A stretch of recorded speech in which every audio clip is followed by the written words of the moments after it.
Okay, I want you to think about something when you're doing the order of operations. I want you to think of the order of operations as being on 4 levels of importance. On level 1, we're going to consider to be parentheses. On level 2, we're going to say we have exponents. Now, what you must realize is that level 3 contains multiplication and division, and that you must always work from left to right in the problem if you see both multiplication and division in the problem. That means you might have to divide before you multiply.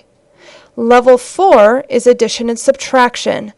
Now, you have to work from left to right if you see addition and subtraction in the problem. So if you see subtraction on the left, you're going to end up doing that first. Now, I'm going to show you how to simplify this particular expression here the correct way. What I have is 40 minus 20 divided by 4 times 2 plus 6. So I have 4 different operations presented. If I look from left to right, I see a minus sign, a division sign, a multiplication sign, and an addition sign. So I have to decide what comes first.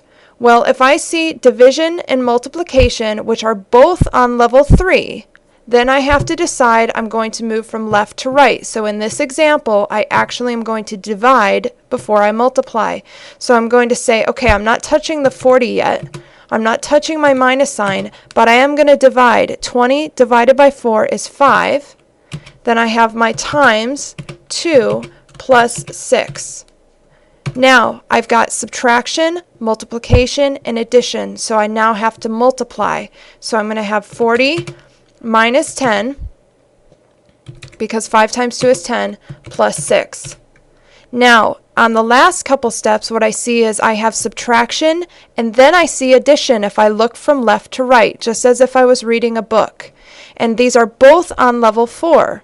So the way to decide what to do first is do what is on the left first. So I first have to do 40 minus 10 to get 30. Then I'm going to add a 6. And to do my final step in simplifying this expression, I'm going to do the addition last and get a final outcome of 36. What I want you to realize is that if you don't apply the order of operations correctly, you are going to get the incorrect answer. You will get a completely different value if you don't do things in the exact order that they have to be done.